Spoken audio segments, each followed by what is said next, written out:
Good. So thank you, Aaron from CODEPINK for live streaming. And again, we appreciate Al Jazeera and Democracy Now! Covering this in real time.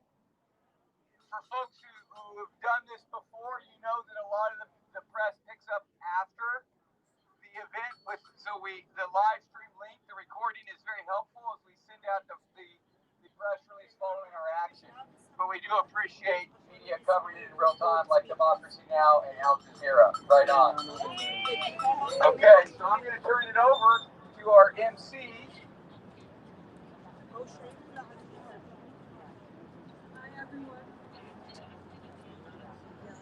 Hi everyone. Hello. I'm Isabella from the Palestinian Youth Movement, and I'll be co-hosting this event. Hi everyone, I'm Judith Markinson Donismer from the National Lawyers Guild and I think we need to up the volume. Can you all hear that okay? No, we need to up the volume. Before we get our program started here today for Taxpayers Against Genocide, we'll just do some chants. Free, free Palestine! Free, free Palestine! Free, free, free Palestine! Free, free, free Palestine! From the river to the sea! From the river to the sea! Palestine will be free! Palestine will be free! And from the sea to the river! From the sea to the river! Palestine will live forever! Palestine will live forever! Not another penny, not another dime! Not another penny, not another dime! We won't pay for Israel's crimes! We won't pay for Israel's crimes! Not another penny, not another dollar! Not another penny, not another dollar! We won't pay for Israel's slaughter! We won't pay for Israel's slaughter! Not another nickel, not another dime! Not another nickel, not another dime! We won't pay for Israel's crimes! We won't pay for Israel's crimes! Not another penny, not another dollar! Not another penny, not another dollar! We won't pay for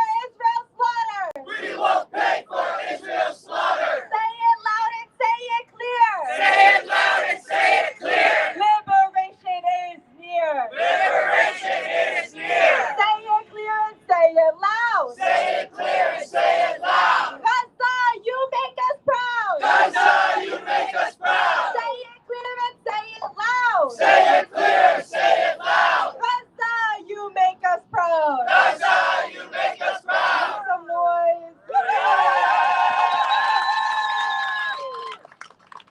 Hi everybody, I want to welcome you here today on behalf of Taxpayers Against Genocide, the International Committee of the National Lawyers Guild, and many, many other organizations. We are here to submit a petition to the Inter-American Court of Human Rights. And the reason that we are doing it is because there is no other redress within the U.S. court system. So we are going to the international courts to try to get this genocide stopped and to hold the people responsible, such as President Biden and President Trump, and accountable, because we know that impunity breeds repetition over and over again. Our lead attorney, Huwaida Arraff, can't be with us today because she's still working on the draft. It will be ready for the press by the end of the day, and we will get it to you. So I'm going to read a statement by her right now. I'm sorry I cannot be with you in person today. My name is Huwaida Arraff, lead attorney, working with a brilliant and dedicated team of volunteer attorneys and legal workers on this case. I am honored and at the same time deeply saddened to represent Palestinian Americans and Taxpayers Against Genocide in this landmark petition before the Inter-American Commission on Human Rights. The very fact that we even need an organization called Taxpayers Against Genocide is a damning indictment of U.S. foreign policy. Right. In a nearly 100-page filing, we present overwhelming evidence that the U.S. government is violating its binding obligations under international law by material supporting Israel's ongoing genocide against the Palestinian people in Gaza. This is not theoretical. It is not abstract. It is about real people, families, parents, grandparents, children, babies, being systematically starved, bombed, and annihilated before the eyes of the world with weapons, money, and political cover provided by our government. Shame. Under the Geneva Convention, under customary international law, and an inter-American human rights system, genocide is not only committed by those who drop the bombs, pull the triggers, or block the aid. It is also committed by those who enable, finance, and facilitate the killing, knowing full well what is being done. And there can be no mistakes.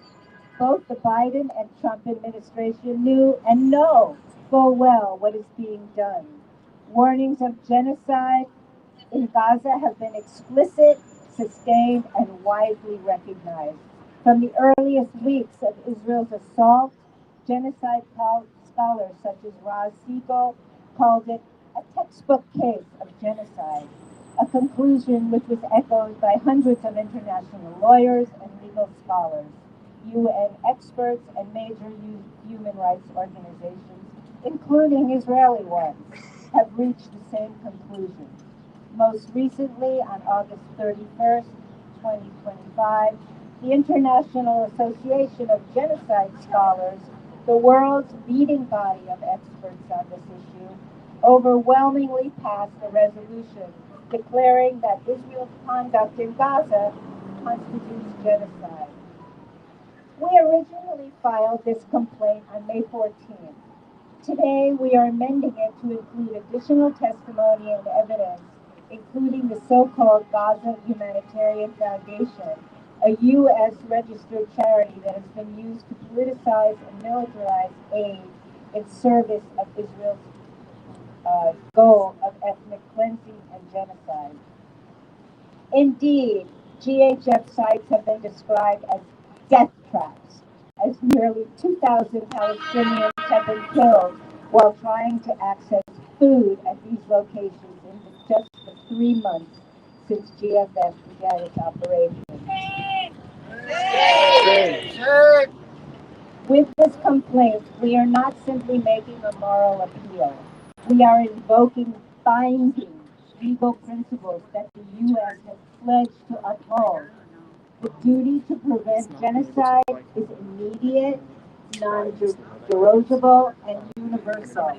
It is not suspended for allies, and it cannot be sacrificed to politics. Palestinian Americans, including our clients, have had their families murdered, their homes destroyed, and their right to life obliterated with weapons paid for by their own taxes.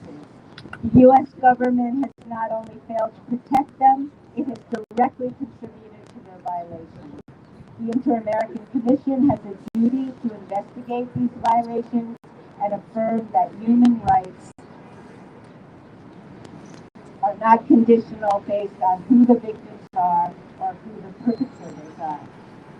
When we filed our original petition in May, we also submitted an emergency request for precautionary measures to protect our clients. Such requests are generally decided within weeks because they involve irreparable harm. It has now been more than 3.5 months, and our request remains pending. Today, we urgently renew our demand for precautionary measures and call on the Commission to act without delay. This case is about legal responsibility, but it is also about human decency. It's about mothers in Gaza holding starving babies with no access to food or clean water, fathers digging their children out of rubble with their bare hands, thousands of amputated and orphaned children asking if there is food in heaven, generations of Palestinians watching their future being crushed under bombs and bulldozers. asking the world, do you see us? Do you care? Thousands of U.S. taxpayers are answering, we do see you. We will not allow your rights to be denied or your humanity ignored. And we will not stay silent while our tax dollars are used to destroy you.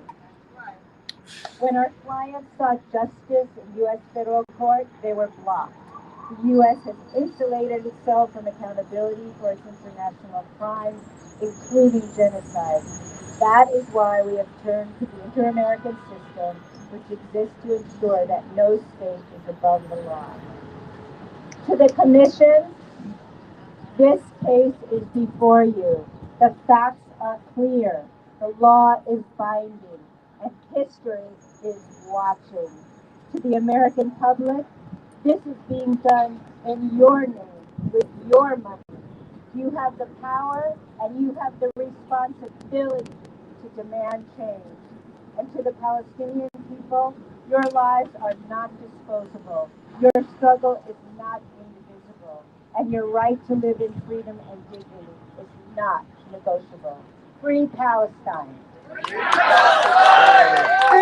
Free Palestine! Free Palestine! Free Palestine! Free Palestine! Not another penny, not another dollar! Not another penny, not another dollar! We won't pay for Israel's slaughter! We won't pay for Israel's slaughter! Not another nickel, not another dime! Not another nickel, not another dime! We won't pay for Israel's crimes! We won't pay for Israel's crimes! Next up, I'm honored to introduce a Palestinian American wife, mother, business owner, community leader, educator, organizer, activist who has lost over 100 family members due to the ongoing genocide. Next up, we have Hadil Wahidi.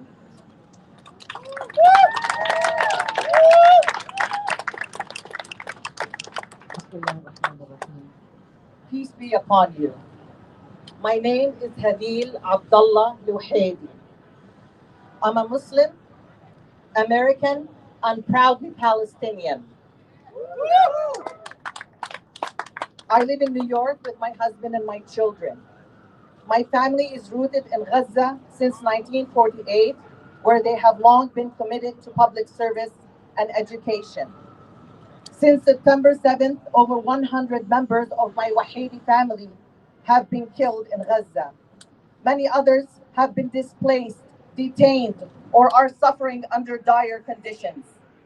I continue to grieve as I watch this genocide destroy lives, including those journalists, children, and students, some whom I have personally helped evacuate or welcomed into my home for urgent medical care. Does the name Bilal Luhaidi ring a bell to you? Does the name Fadi Luhaidi ring a bell to you? My family's suffering is profound. Loved ones have been killed, others imprisoned without a trial, and those who survived lived in fear and under extreme hardship. A cousin's son, a bright medical student who sought refuge in the United States, had to leave abruptly, fearing for his safety and for his future.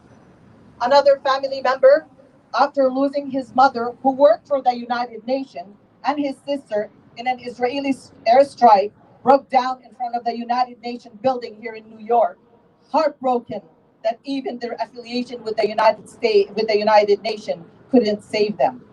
We are not just statistics. We are professionals, scholars, children, and community leaders. Yet we are constantly dehumanized. Since October 7th, I have not known peace. I've lost sleep, hope, and faith in the system that claims to defend human rights.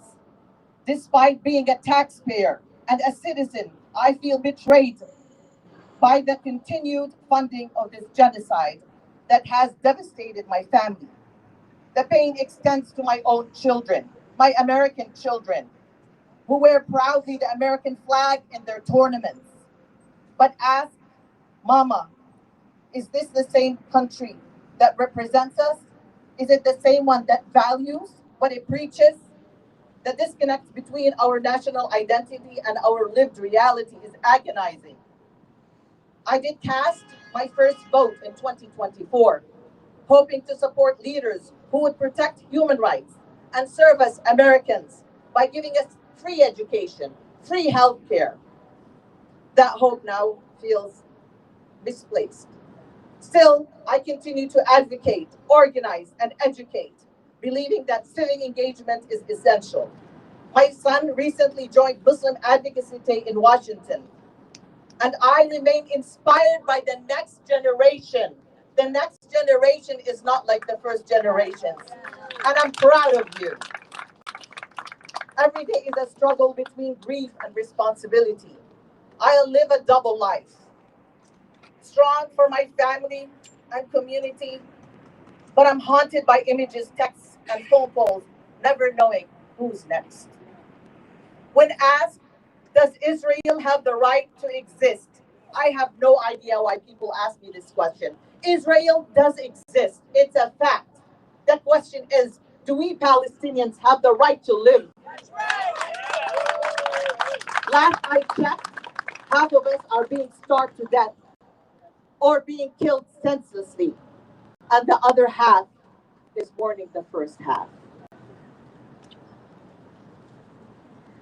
In closing, I plead for the U.S. government and international community to stop funding and enabling this violence. We Palestinians are human beings.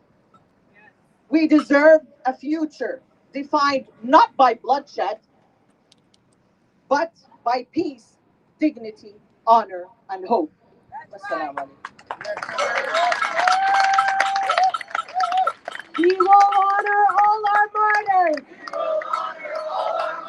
all our parents, fathers, and mothers. All our parents, fathers, and mothers. We will honor all the martyrs, We will honor all the martyrs. all our children, sons, and daughters. All our children, sons, and daughters. Thank you, Hadil.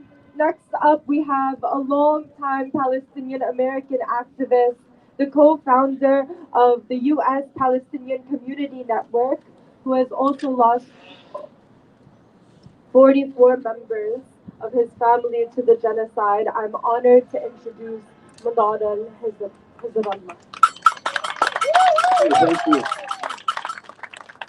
Thank you, Jadillah. I want to start by saying thank you so much for each and every one of you for being here in solidarity for the people of Gaza, standing up for all this vicious attack against their daily life. My friends, we are living through one of the most important moments in history of the Palestinian liberation movement. More people than ever are learning about our struggle, and the tide is quickly turning. Thanks to the actions like this legal complaint is doing an Inter-American Commission for Human Rights is just one moving piece of a much larger ecosystem toward justice and accountability. With this complaint, we tell the world that no leader, no country can commit such a horrible crimes without impunity. My family and I are part of this complaint because U.S. war crimes and the world response to it are deeply personal affair. We have lost 44 family members over the last 22 months. People who we hold dear, people who had dreams, who had careers and lives that were stolen from them because of racism, colonialism, and greed.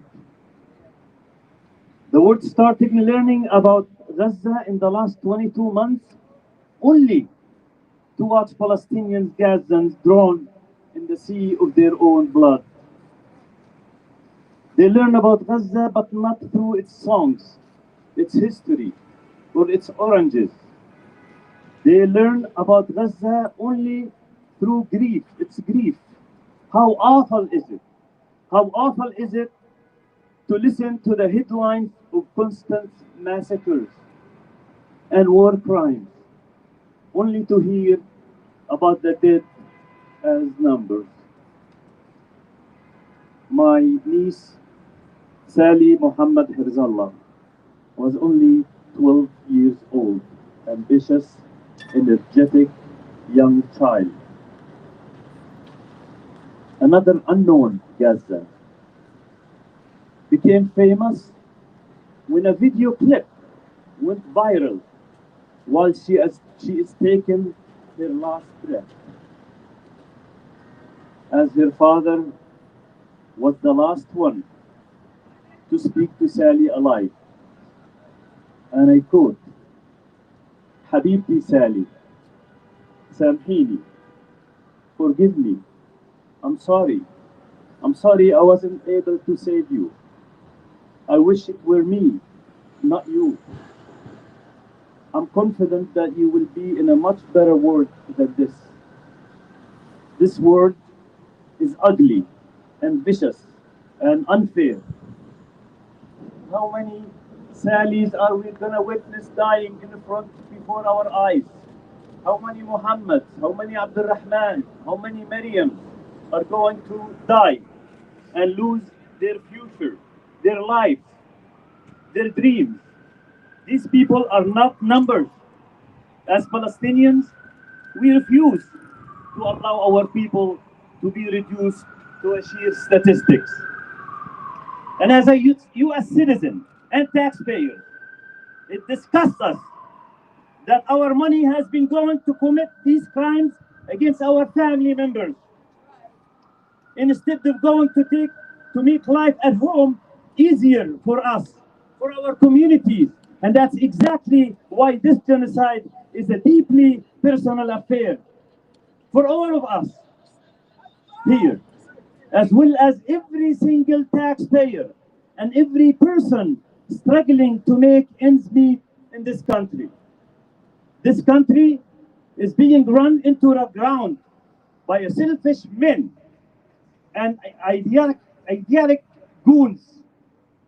They are dismantling achievements progressive movements have secured across the last century while empowering fascist billionaires and taking resources and rights away from ordinary citizens such as yourselves. Our tax money is being used against us. They are used to surveil us and intimidate us by deploying National Guards into our neighborhoods and streets. They use its armed police forces against the community they claim to serve, and to arm the genocidal state of Israel against an innocent civilian population. Our money should be used to protect us, to allow our children to grow in a safer and stronger communities, and to keep our elderly healthy. It should be used to move our roads and take care of our communities. But instead, our leaders have chosen to use it to continue this U.S. bloody legacy of colonialism, white supremacies, and a warmongering. What makes this complaint crucial? It's compromise of ordinary citizens like you and I. Just because we are here in the States doesn't mean that we are any more special than each and every one of us, than the teachers sitting right now in their classrooms, than the poor farmer working hard to get food to our tables, or the clerk of the grocery store. This is why this moment in history is so special, because ordinary citizens all over the world are finally realizing their own power and standing up against this type of system of injustice. And that is exactly how we will win. We will win! Not because our leaders choose to do so, but because, like us, force them to do that is right. No matter what happens with this complaint, the power of the people will continue to grow. And we guarantee that our collective work will free the people of Palestine, along with the people of Congo, Sudan, Haiti, and Hawaii, and every place and the community that suffers under colonialism and white supremacies. We have more power than we realize. It is time to find out what can we do it with you together. The people united will never be defeated. The people united will never be defeated. The people united will never be defeated. Thank you.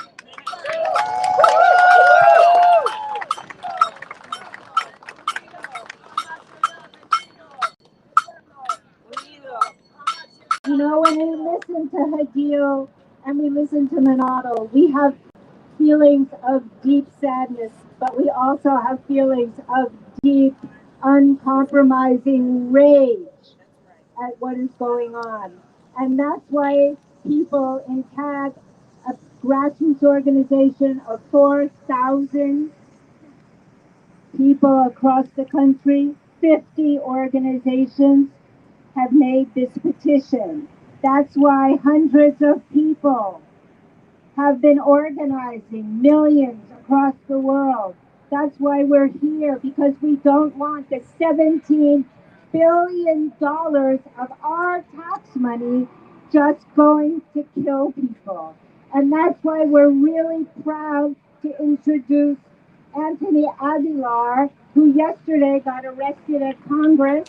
He's a former Green Beret, a former contractor in Gaza, and he was an eyewitness to the Gaza Humanitarian Foundation death penalty.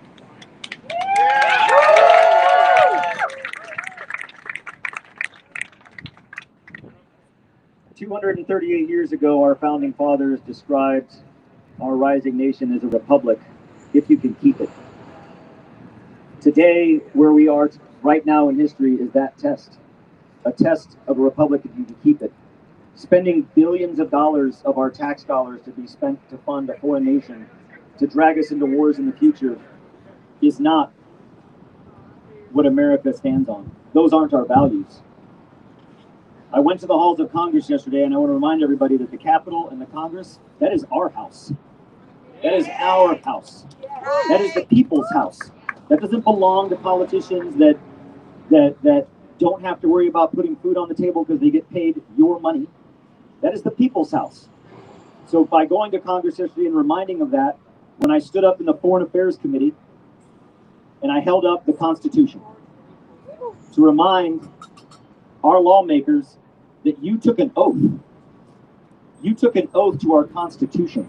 You didn't take an oath to a foreign government. You didn't take an oath to a political party. You took an oath to the Constitution. Our lawmakers have forgotten that oath, and they are turning their back on that oath, and they're doing it in front of us, and we're allowing it to happen. What I witnessed in Gaza wasn't through articles or the news or through social media posts that I read and had an opinion about. I was there. There, in Gaza, Khan Yunis, Rafah, Mawasi, places that are now destroyed, gone. Look around and imagine if everything around us was gone.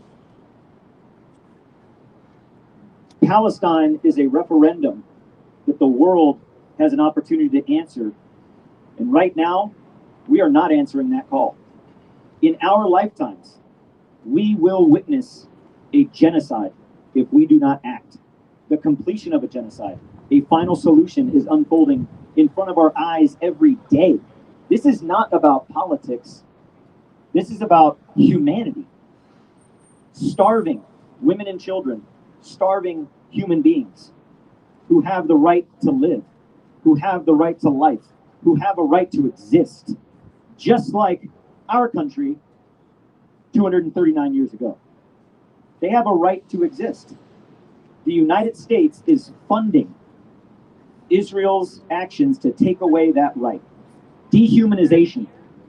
To watch mothers and fathers and children crawl on the ground for bits of food that the United States taxpayer pays for to then lay on the ground for them like animals. You're paying for that. We're paying for that. We are complicit. Every dime of our tax dollars that goes into the coffers to pay for this genocide, we are complicit. We do not have the luxury to sit back and say we didn't know. We don't have the luxury to sit back and say we weren't a part of it. We are a part of it, and we need to stand to make sure that we are no longer a part of it.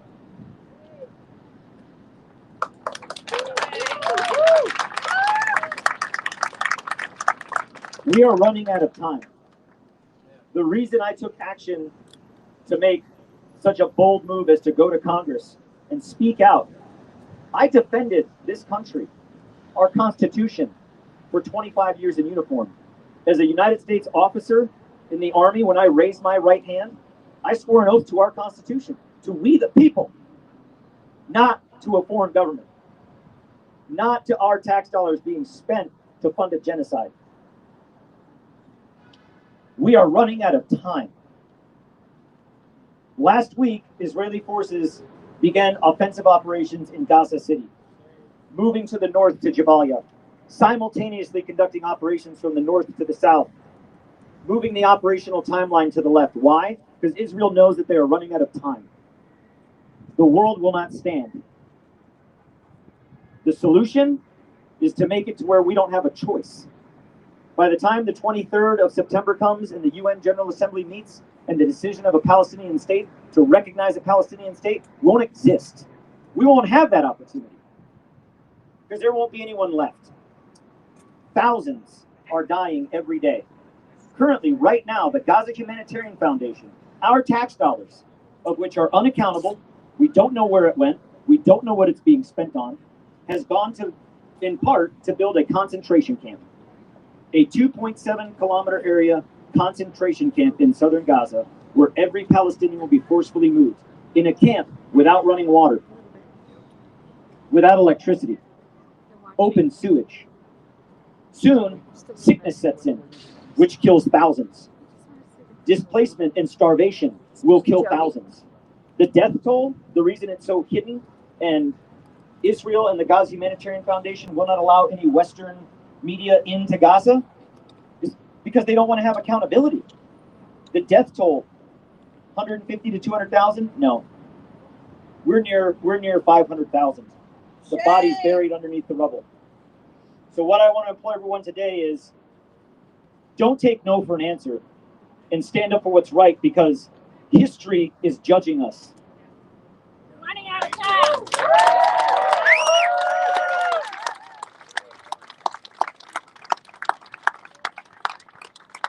Here we stand in Foley Square. There's the U.S. courthouse. There's the true administration is the finest pillar of good government.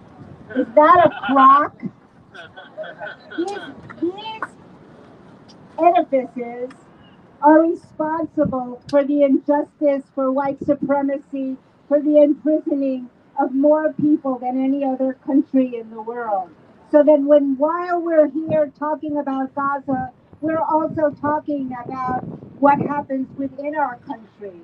We're talking about racism, white supremacy. We're talking about all these issues and how they're all tied into one system. And now I want to introduce Jackie Luqman, the chair of the coordinating committee of the Black Alliance for Peace. Woo! Woo!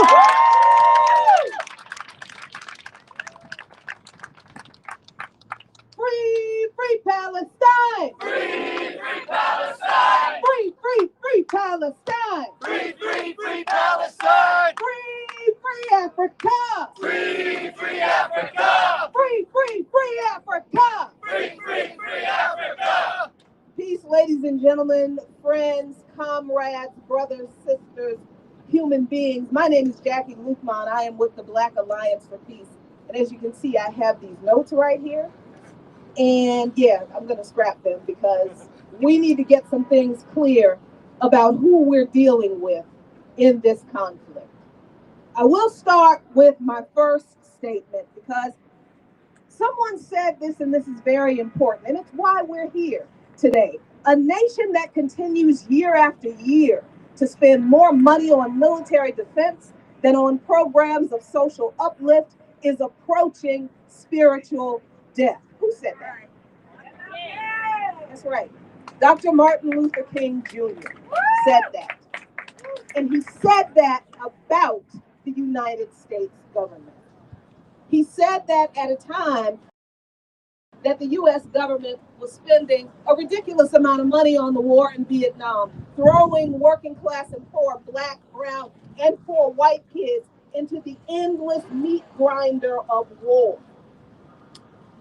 And Dr. King said that a budget, how a country spends its money, is a moral document. How a country spends its money is a reflection of the morals of that country. So let's be clear about the morals of this piece right now. Because people thinking that the United States is a democracy and it's free and it's a purveyor of democracy and freedom around the world, you haven't been watching what these people have been doing to people who look like me and a lot of y'all around the world. What we see in Gaza today is the result of this country's government being founded on the same settler colonial land theft, invasion, and genocide that Israel was founded on. Right. Israel is the baby brother of the settler colonial imperialist beast, the United States of America. So everything Israel is doing, they learn from their big brother. But you know who else learned from the United States? And the way the United States established itself as a settler colony by slaughtering the indigenous and stealing their land, by colonizing Hawaii, colonizing Puerto Rico, by forcing Africans to come here and then build up the stolen land, denying rights to half the population, women, and then repressing queer people and trans people, gender non-binary people, the ongoing segregation and repression of then formerly enslaved people. What is going on in Israel today also inspired the Nazis.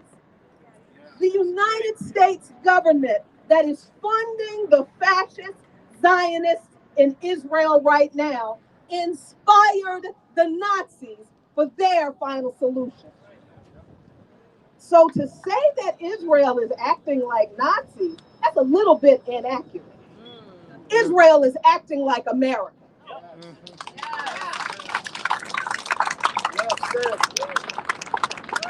So let us be clear, ladies and gentlemen. And this is why the Black Alliance for Peace is engaged in this struggle. Because the struggle for African liberation, the struggle for liberation in the global South, the struggle for liberation all over the world, the struggle for liberation in Haiti, the struggle against colonialism, neo-colonialism, invasion, imperialism, austerity, neoliberal policies, right-wing takeover. That struggle has always been engaged in by African people throughout the continent and the diaspora. And our forefathers in this struggle told us that international solidarity is the only way we win. Why is that? Why is international solidarity the only way? Why is it important that I am here from Washington, D.C. on a Thursday? Why is it important?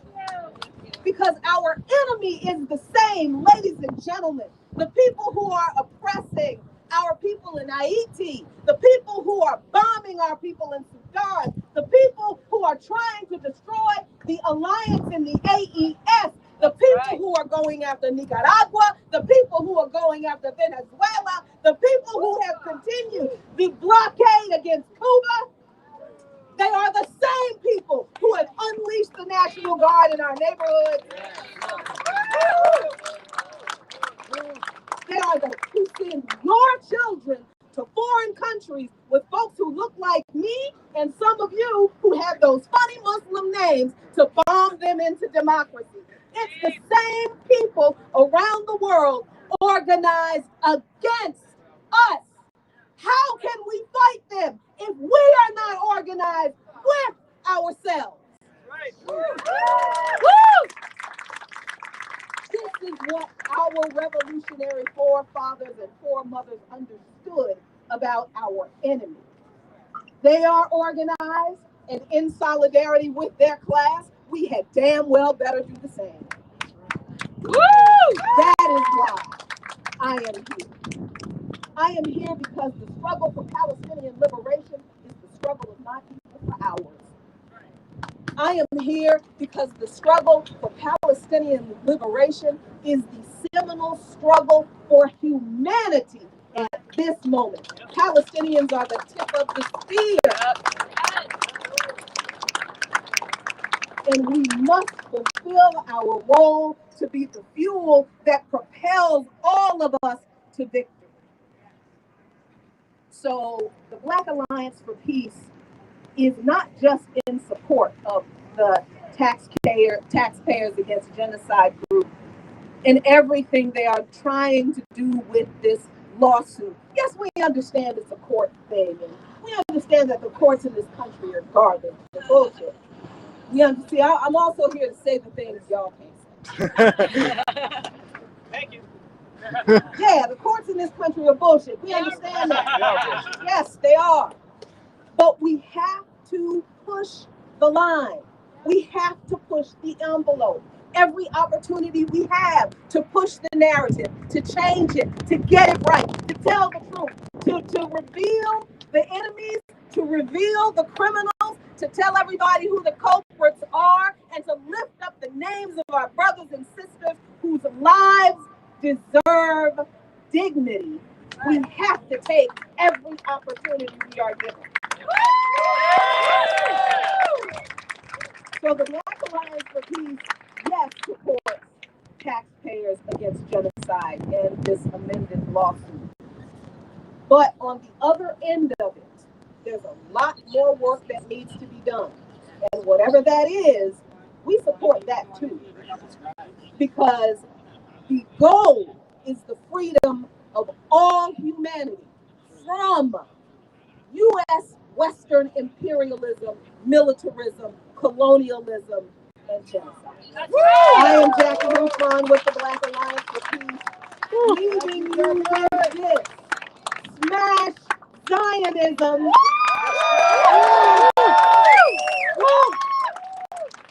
And on that, there is no compromise and no retreat.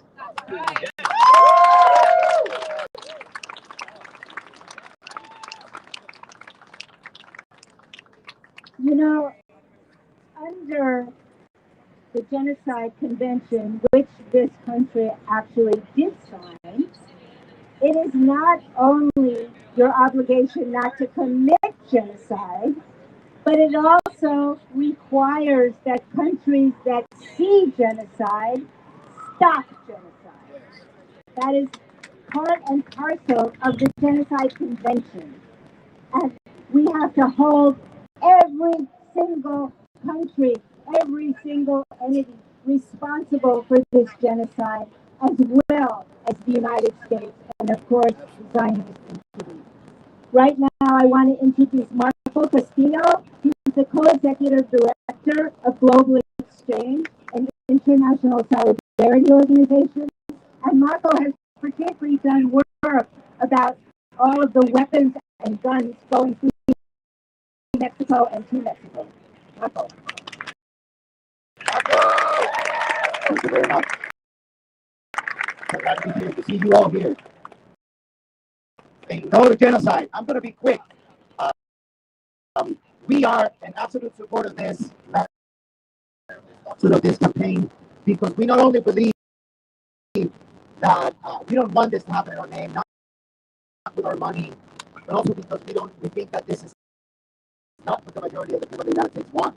I think that this is against democracy. I think that this is not, no one voted for this guy in the White House to do what he's doing.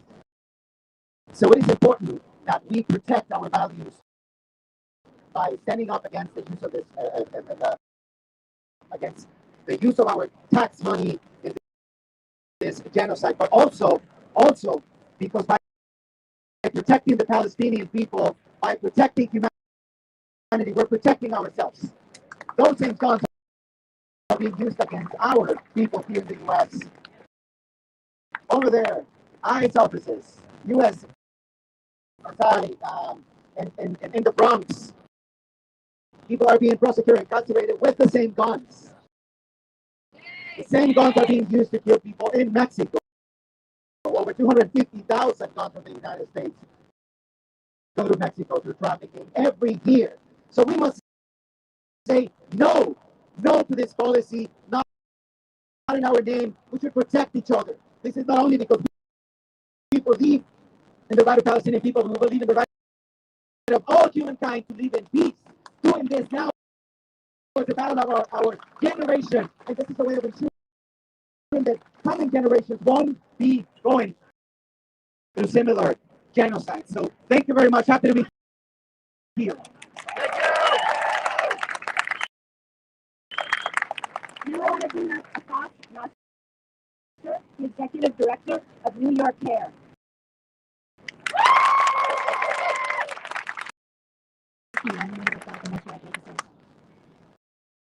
Assalamualaikum, greetings of peace. Here in New York, we greet you with peace, but peace is certainly and clearly not what our politicians want. Instead, they betray and disregard the majority of what Americans want, and that is peace in Gaza and lasting peace for Palestine and liberation. But you all came here because you are taxpayers. And as taxpayers, you have a voice. As taxpayers, you have a right. As taxpayers, you have the duty to stand against the massacre of tens of thousands and hundreds of thousands of innocents being done with our money in your name in Gaza and in Palestine. So let us use this voice. Let's make it loud and clear so that those politicians who pretend to be deaf can hear us clearly. So when I say the words, as taxpayers we demand, you say stop the genocide. As taxpayers we demand stop the genocide.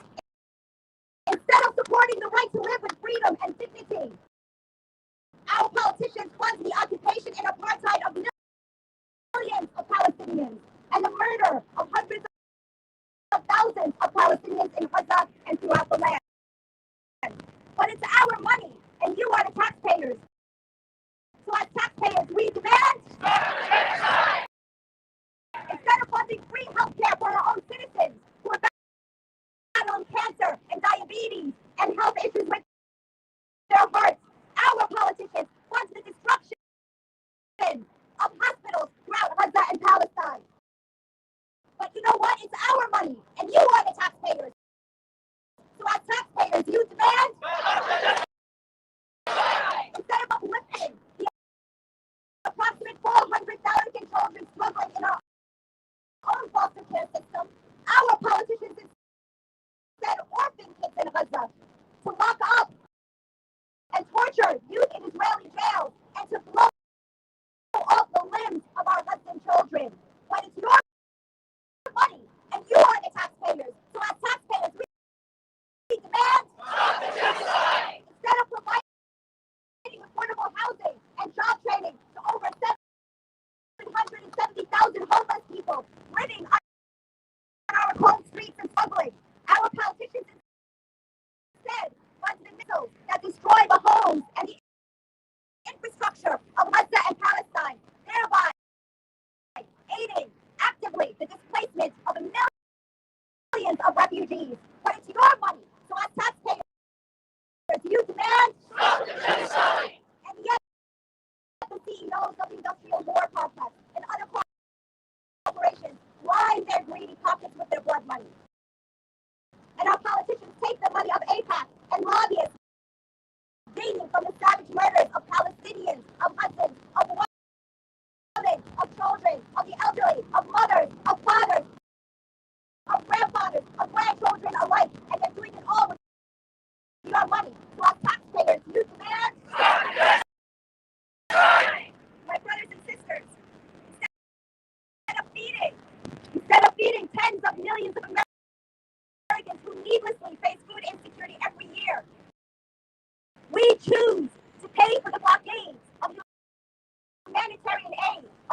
formula, life-saving medication, and prepared to have food piled up, otherwise ready to move into the borders of Gaza.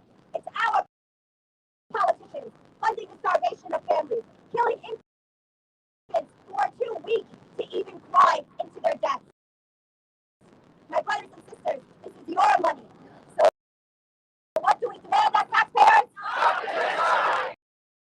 It's our money. We are the taxpayers. What do we demand? It's our money. We are the taxpayers. What do we demand? Stop the genocide. New York, the Muslim Civil Rights Organization, forever stands with the Palestinian and Muslim people and all those that are suffering here and abroad. We say stop the genocide. Stop the suffering that we witness beyond imagination. We stand in solidarity and ask of you, every single one of you, individually and collectively, to never let your voices go silent. Never stop shouting. Never stop demanding peace. Never stop expressing your wish to see life and freedom for all those that are oppressed in Gaza and Palestine, throughout the world and in our own streets. It's our money causing this suffering. It's our money that is causing this suffering. So as taxpayers, what do you demand? Taxpayers, what do you demand? Taxpayers, what do you demand? Thank you. Brick by brick, wall by wall. Zionism will fall. Zionism will fall. Brick by brick, wall by wall. Brick by brick, wall by wall. Imperialism will fall. Imperialism will fall. Gaza will free us all. Gaza will free us all. Zionism will fall. Zionism will fall. Gaza will free us all. Gaza will free us all. Imperialism will fall. Imperialism will fall. Number one terrorist. Number one terrorist. U.S. imperialist. U.S. imperialist. Number one terrorist. Number one terrorist. U.S. imperialist. U.S. imperialist. Everyone give a round of applause for the terrorists. We have more to come.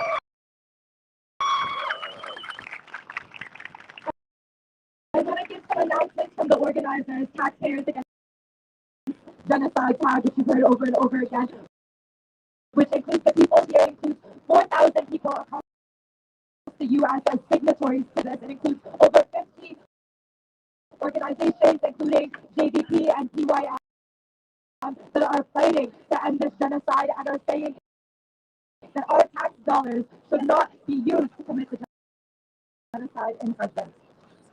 We have we have speakers who are traveling from all over the U.S. to be here today, including Susan Abulhawa, who will be speaking later. She wants to let you know that she's on her way. We also have an announcement from 3 journalists on Gaza who are on live right here with Amina from the Beit Amina Cultural Center.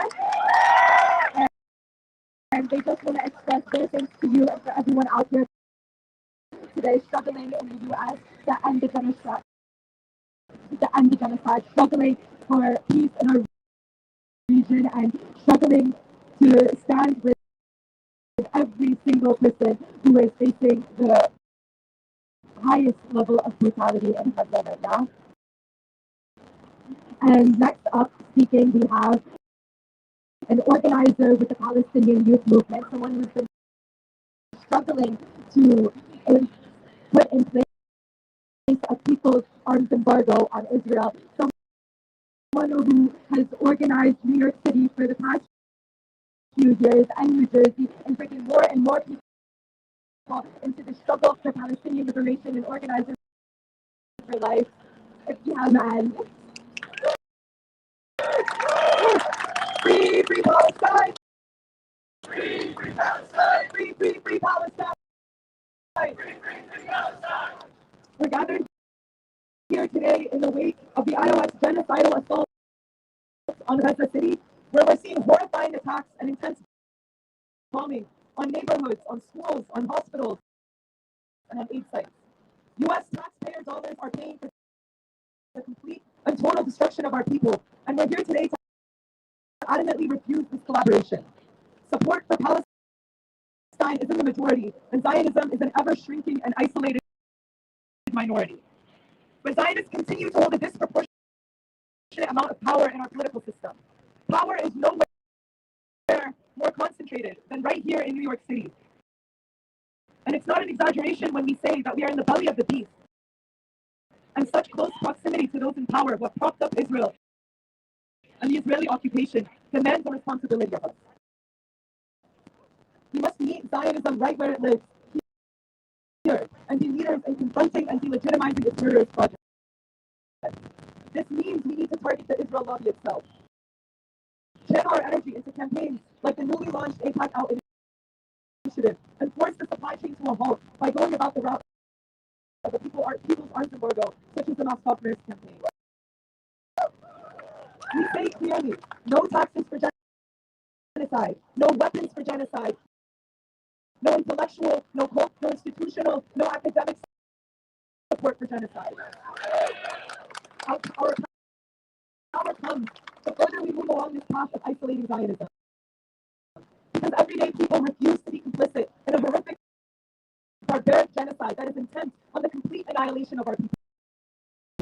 In this day and age, people of good moral conscience understand that Israel is a pariah state, that Zionism is indefensible, and that the everyday aspects of our lives must be fundamentally and inextricably de-linked from Israel and Zionism. Any link to Israel is a link to genocide. And as we stand reeling nearly 2 years into a genocide, the disgust has reached insurmountable levels. We refuse to be complicit in a genocide. We refuse to let any part of our lives be linked with this barbaric entity. People of good moral conscience, we refuse to allow these so-called lawmakers to illegally use our tax dollars to pay for these war crimes of indefensible enormity. It is our task to expose every single individual who has signed off on these war crimes, who has enabled every cent and every dollar that's being used to fund bullets and bombs and airstrikes, because these killers must be held to account. The blood of our people in Gaza is not cheap, and there is a moral responsibility on all of us here to shed light on these crimes and to demand justice. Free Palestine. From the river to the sea. Palestine will be free. And from the sea to the river. Palestine will live forever. From the river to the sea. Palestine will be free. And from the sea to the river. Palestine will live forever.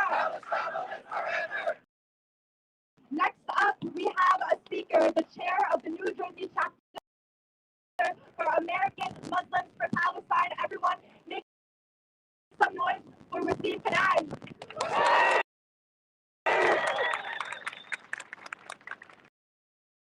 Assalamu alaikum. Peace and blessings be upon you all. Money for housing and education. Not for genocide and occupation. My name is Wassim. I'm a Palestinian from the West Bank, and here today on behalf of American Muslims for Palestine. And I want to start with a note that is extremely important to keep on mind. That what is happening in Gaza, what is happening in the West Bank, is not a distant issue. It is directly connected to us, to our communities, and to, more importantly, our tax dollars. Every American must know our money is funding the genocide of the Palestinian people. It isn't just an abstract line on federal budgets. It is bulldozers destroying futures, bombs tearing apart families. Federal officials love to say that this money comes back to American companies. That is their go-to response. But I want to make two things clear. Number one,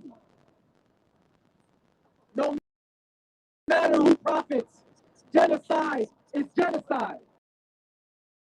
And number two, that reality is even deeper and more damaging for communities like the community that I come from. Just across the river in Clifton, New Jersey, sits an L3 Harris factory.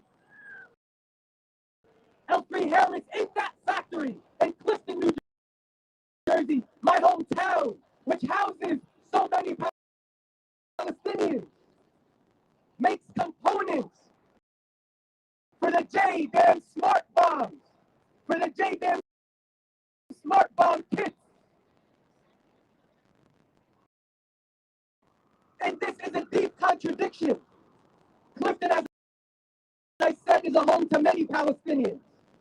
Families who pay taxes, who have built a community, and must live with seeing this physical representation of genocide daily in our backyard, as if it is a legitimate neighbor. And even more so, to the points mentioned today, this company also manufactures tech components for border monitoring and for the monitoring of, what do we call them? I don't call them prisons. I don't know what to call them. Especially those institutions housing our brothers and sisters being held up in this deportation ICE industry. And as taxpayers, this all should trouble us. Our silence, our tax dollars is what makes this genocide possible.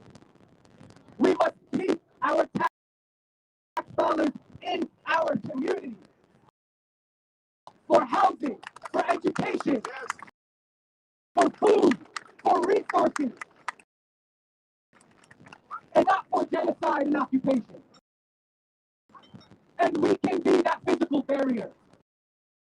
We look for all avenues to take action, to get in the way, to deconstruct these existing money ventures that line pockets and commit genocide.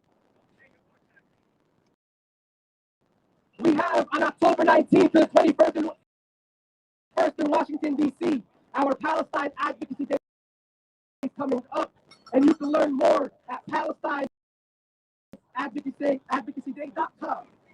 And join us to say, money for housing and education, not for genocide and occupation. Free, free Palestine! Free, free Palestine! Free, free, free Palestine! Free, free Palestine! Free, free Palestine!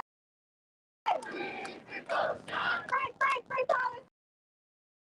Free, free, free Palestine! Not another nickel, not another dime! Not another nickel, not another dime! We won't pay for Israel's crime! We won't pay for Israel's crime! Not another penny, not another dollar! Not another penny, not another dollar! We won't pay for Israel's slaughter! We won't pay for Israel's slaughter!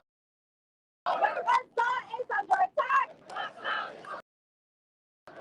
What do we do? What do we do? What do we do? What do we do? Thank you. Next up, we have Roya from Mahmoud Ali's legal team, an executive director of Project.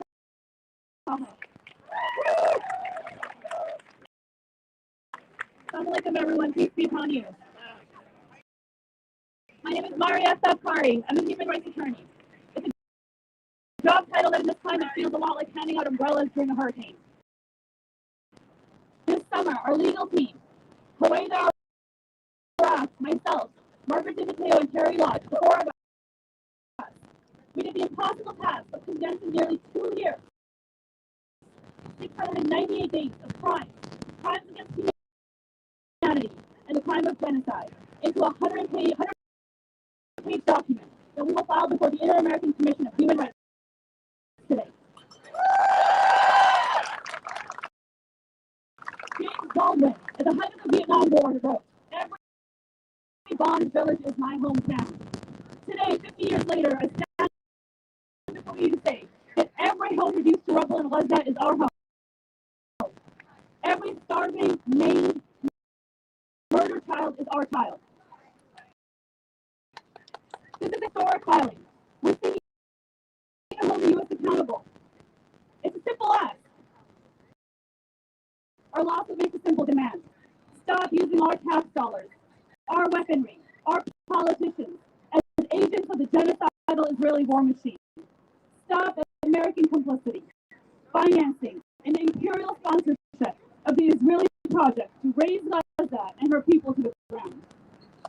As Taxpayers Against Genocide, our movement condemns the United States government's role as the merchants of death, the facilitators and the enablers of the Israeli tyranny against the Palestinian people. For 2 years, almost, we the people have marched the streets, we've begged at the doors of our elected representatives, and we filed lawsuits in federal courts across the country, only to be met with silence, indifference, and perhaps worse, platitudes followed by inaction. So we're at a crossroads. What will it be? Is it business as usual in the face of genocide? Or will we have the moral courage and the fortitude to continue in this fight? The growing movement of Taxpayers Against Genocide has chosen the latter. The Commission cannot undo the devastation that has been wrought by Israel and the United States. But it can, and it must step in to remind the world's most powerful nation that it is not above the law. That complicity in genocide comes with consequences, and that justice does not and must not bow down to political might. The law is very clear. Knowingly arming and shielding the perpetrator of genocide is legal complicity. We ask the Commission to remind the U.S. government that human life, here or in Palestine, is not negotiable, and that the law still means something. You've heard from our esteemed petitioners today, but if you allow me to be the voice of petitioners who are not here today. My client, Basil El-Farah, who is also a petitioner on this suit. He's a man from California who was visiting his children and grandchildren in October of 2023, who was forced to turn a plot of land that he owned into a mass grave where he buried parts of his relatives before we were able to evacuate him to safety in California. I stand before you as the voice of Sahar Harara, my client from Dallas, Texas, who desperately fought to evacuate her elderly parents, 2 green card holders who had been vacationing in Gaza when the genocide began. We begged every level of U.S. government to assist. Ultimately, her father, a 70-year-old American, was killed by American-provided weaponry in an airstrike, and the mother returned home widowed. I stand before you as the voice of my client, Yasmin Ilaga, Hashem Ilaga. The Ilaga family has lost over 300 loved ones to this genocide. The family, while being in a constant state of mourning, are also now confronted with the legal limbo of 2 of their family members, Palestinian Americans from Chicago, Barak and Hashem Ilaga, who were taken hostage by Israeli soldiers a year ago, and were now languishing in over prison in Israel, held without charge, without access to an attorney, and no meaningful court process. At home, I stand before you as a voice of my clients, as members of Khalil who paid the ultimate price of his freedom for standing up for what is right, just. As the voice for work today, my stateless Palestinian client from Dallas, Texas, who was detained by ICE while returning from the Virgin Islands with her husband on their honeymoon, held for 5 months in an ICE detention facility. And one night they attempted to deport her, sat her in front of a wing with her bags marked saying Israel, told she would be dropped to the border of Israel, a country that is hell-bent in genociding her people. These are the people whose stories we have told in this petition. And I encourage you to skim at least this 100-page petition because it is soaked in the blood of Palestinians, not just abroad, but the blood and tears of Palestinian Americans. It has been an honor to be here and to represent Taxpayers Against Genocide in this fight. Thank you. Thank you.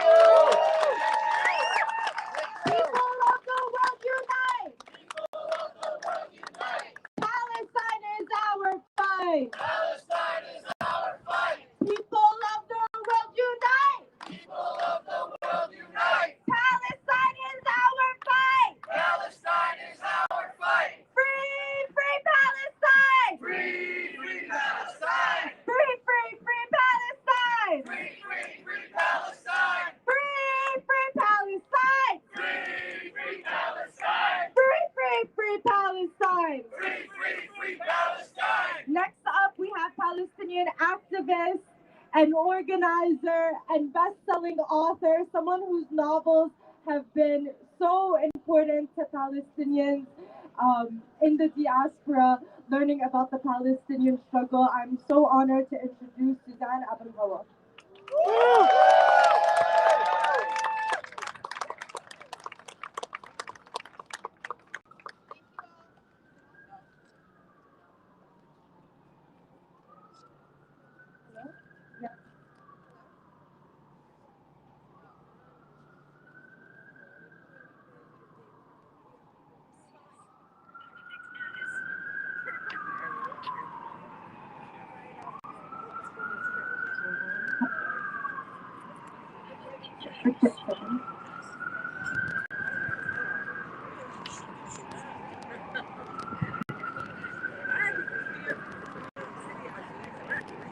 From the river to the sea, from the river to the sea, Palestine will be free. Palestine will be free. And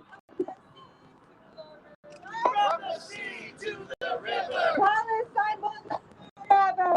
Palestine will live forever. From the river to the sea, from the river to the sea, Palestine will be free. Palestine will be free. From the sea to the river, from the sea to the river, Palestine will live forever. Palestine will live forever. How about now? Okay. Oh, is it, can you guys hear me okay? Yes, yes. All right. So, what is happening in Gaza has been described as a tragedy. It has been described as a humanitarian crisis, as a war, as self-defense, as protecting Western values against terrorism. But it is none of these things. Gaza is the Holocaust of our time. It is a live-streamed extermination of an ancient people in an ancient land by foreign colonizers from all over the world who greedily and desperately want not only the land and the offshore gas, but they want and covet our ancient story. Gaza is humanity's open wound, festering in plain view, with children pulled from the rubble, buried alive, burned alive, shredded, sniped, dismembered for the world to see, to scroll past, with hospitals bombed. With hospitals bombed while diplomats craft excuses, with journalists, artists, intellectuals, and healthcare workers assassinated while media corporations run cover for the killers, with doctors kidnapped and raped systematically with no accountability. The so-called international community, with a few exceptions, at best whisper, and at worst they cheer and fund and support it. citizens of the United States. And while the majority of American citizens, according to poll after poll, oppose this genocide and want our government to end support for Israel's genocidal colonialism, the American government continues to supply the bombs, the bullets, the drones, the intelligence. It vetoes every attempt at accountability. It shields Israel while it commits the unspeakable. This genocide is not only carried out with American weapons, it is carried out in America's name, with our tax dollars, by politicians who trade Palestinian blood and anguish for campaign checks, political favors, and defense contracts. This is why we bring this lawsuit, not because we believe the courts are pure, but because even the halls of power must, at times, be forced to look at the blood on their hands. This is not just a legal claim, it is a moral indictment. It is a demand that those who profit from unfathomable death and horror be made to face the masses. That's right. We must speak plainly and defiantly. This is not only about Gaza, or even only about Palestine. This is about what it means to be an American, and indeed what it means to be human. To be an American is not to be an obedient subject. It is not to wave a flag or even to burn a flag. It is not to keep your head down, to go shopping and then vote. The greatest traditions of this country are those that were born from defiance and from challenging the corruption of the powerful. It is that which comes from speaking truth to power. Every moral leap in American history, and indeed in human history, came not from those who marched in lockstep with the machinery of power, but from those who threw their bodies into the cogs of that machine.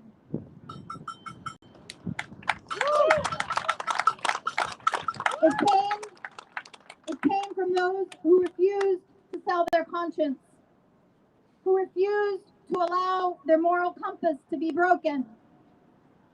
The greatest American traditions come not from blind allegiance, but from rebellion.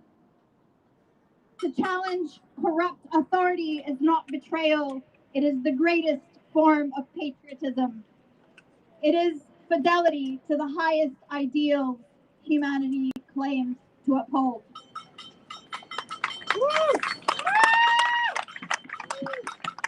They want us to believe that we are powerless. They want us to drown in despair. That's why they flood these images. They want us to think that nothing can be done, so they can go on making trillions from trampling our lives, from surveillance and endless wars.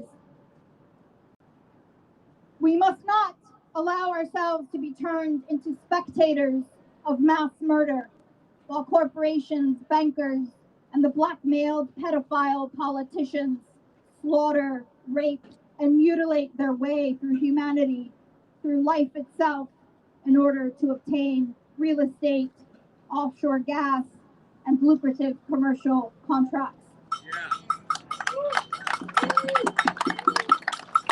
We know a lawsuit alone will not stop the bombs falling on Gaza tonight.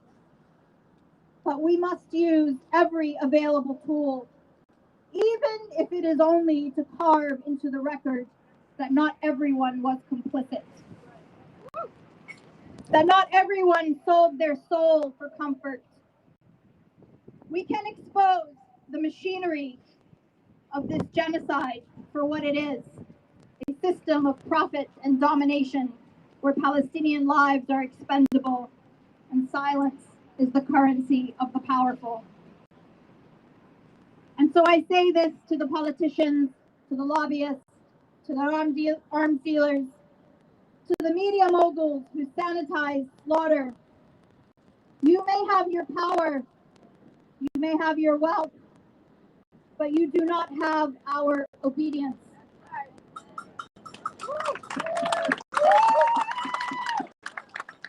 We know that our actions will make us targets, but we will not remain silent. We will not sell our humanity for safety and comfort while we watch unimaginable, horrific, and sadistic cruelty and violence unfold against the most vulnerable people on earth at this hour. We will drag your crimes into the light, into the courts, into the streets, into the pages of history. We will do all in our power. What is at stake is not merely the survival of Gaza or Palestine, so that is urgent enough. What is at stake is the meaning of justice.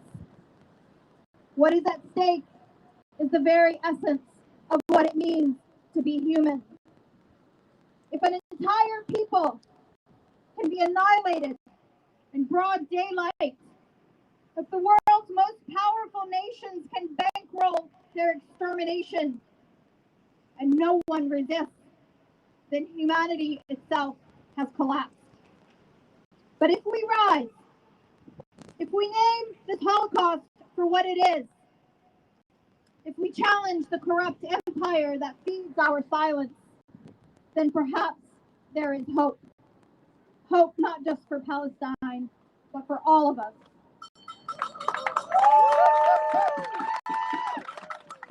Let history record, then, that we did not look away and we did not bow. Let it record that we called Gaza what it is, a Holocaust in plain view. Let it record that in this time of fear and complicity, we choose defiance. Right. That we speak when speaking is dangerous. Right. That we defy when defiance is costly. Right. That we stand with Gaza when the world abandoned it. We choose conscience over complicity. We choose defiance over despair and humanity over empire. Because in the end, to be human is to resist. To be American is to resist. To be alive in this moment is to say, not in our name, not with our silence, not with our money, not with our humanity. Thank you.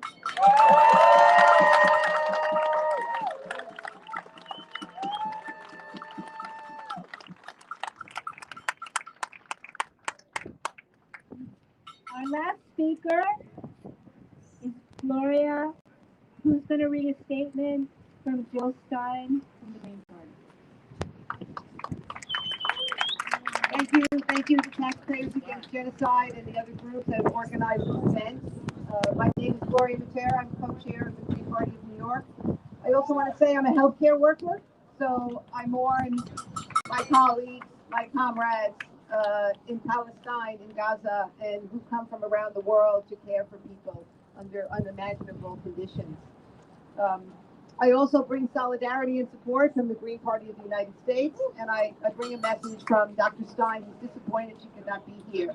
I just want to say before I read that I am humbled and honored to share this space with our Palestinian comrades who have suffered so much, who have lost so much, but set the bar for us that we have to continue to lift our voices and continue to fight with dignity, with integrity, with steadfastness, and believing always that we will win.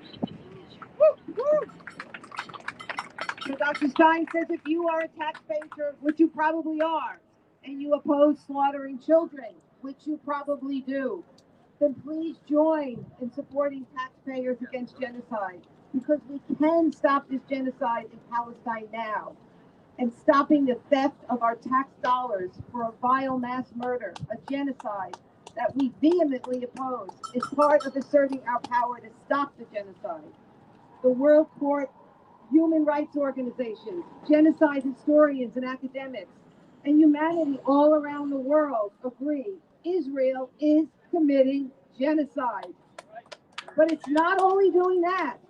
Israel, along with the United States, is dismantling the entire framework of international law and human rights that we all depend on. Because as the U.S. empire begins to lose its stranglehold on power and some other hegemon will take its place, we too are at risk for the violence of a world governed not by the law of nations, but by the law of the jungle. We cannot allow this to go on. Our tax dollars are in short supply because of tax giveaways to the rich by both parties of war and Wall Street. And especially because our bipartisan misleaders have prioritized the military budget for death and destruction over human needs at home and abroad. Every time a weapons shipment goes to Israel, Congress and the White House are not only violating U.S. and international laws, they are also violating the principles of no taxation without representation, because they are using our tax dollars without representing our expressed views and values by funding the slaughter of children. This is an emergency. We need to use every nonviolent tool available to us. Please join this Inspire campaign. Justice is winning in the court of public opinion. Now we must also win in the court of law. Thank you for being a part of this. No money for genocide. No money for genocide.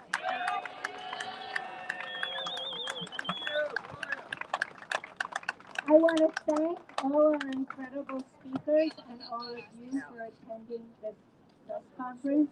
I urge you to go to our website, taxpayersagainstgenocide.org. I urge you to organize in any way that you can so that we can't prevent this genocide, but maybe we can end it before it's completed.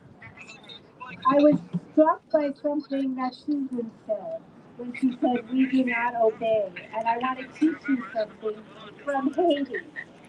And as you know, there is an ongoing genocidal situation happening in Haiti right now, just as there are ongoing genocidal situations happening against the Kurds in Lebanon, in Syria, etc. This is the world that we have to change.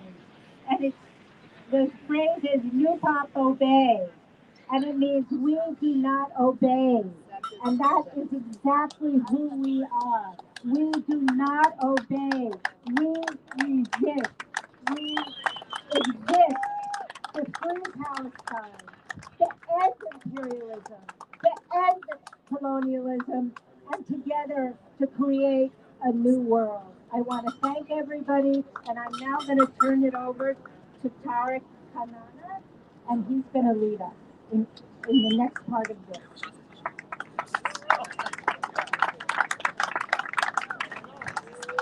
Good afternoon.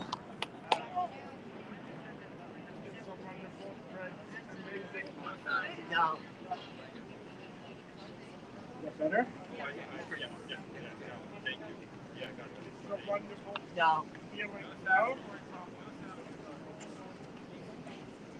Yes.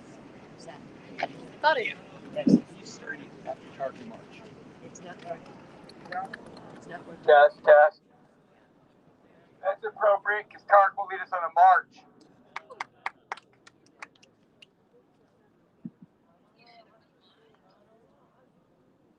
Let's give it up to People's Forum for the sound.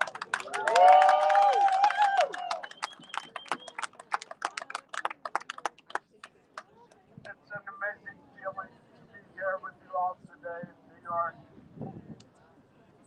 All of you, every one of you, along with the millions that have joined our movement around the world, have stepped up to become our family, become part of the Palestinian family when we needed it the most. Ever since the beginning of the Zionist project, Israel and the Zionist forces before it have been trying with all their might to erase the Palestinian people, erase their culture, our beautiful culture that is the product of hundreds of generations, thousands of years of people living on the land of Palestine, living from the land, eating what it gives them, and living with the seasons. The Palestinian people and the Palestinian culture.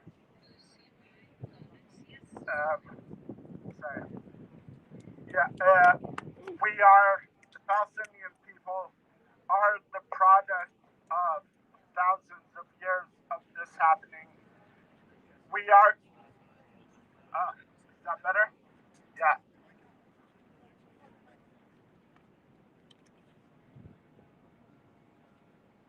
We are the product of thousands of years of living on that land. That land in our blood, it's in our DNA. That is why we're Palestinian.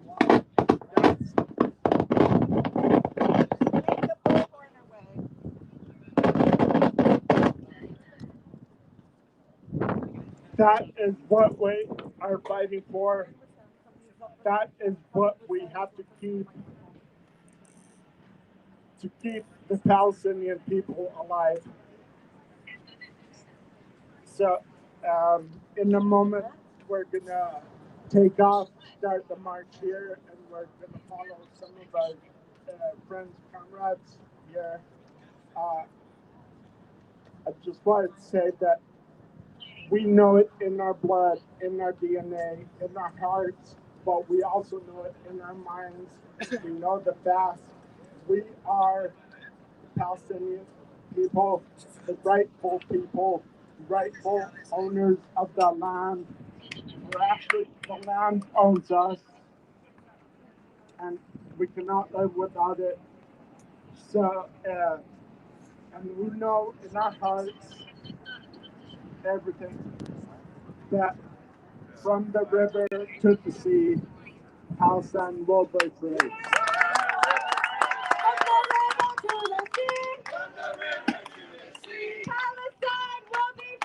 Palestine will be free. And from the sea to the river. Palestine will live forever. From the river to the sea. From the river to the sea. Palestine will be free. Palestine will be free. And from the sea to the river. From the sea to the river. Palestine will live forever. Palestine will live forever. Right on. So we hope folks, we appreciate folks coming out for the press conference. But what we're going to do now is we're going to march, a short march. We know it's been an hour and a half here, but a short march to some media sites, and then we're going to conclude at the Irish Memorial Hunger Park, and where we're going to have some closing speeches, very brief, and a prayer. So please join us on the march. Right on. So you can line up. We're going to line up here. We're going to Citibank. We're going to Goldman Sachs. We're going to the IRS. We're going to Airbnb, and then we're concluding in the park. And all of these sites are very close, so it's literally about 1 more hour max. The front of the march is right there with that legend in purple hair. Not another nickel, not another dime. No more money for Israel's crimes. Not another nickel, not another dime. No more money for Israel's crimes. We'll line up behind the folks right there with the banner. We'll start marching. Stay with us to the park. We have a very important closing speech. Right on, right on!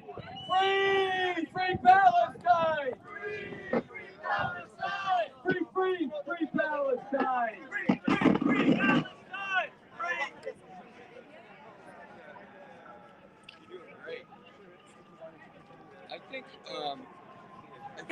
picture with all of you? Wait, sorry, we're still on live stream. Yeah.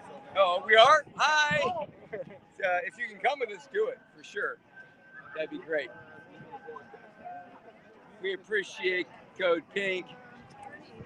Right on. Thank you.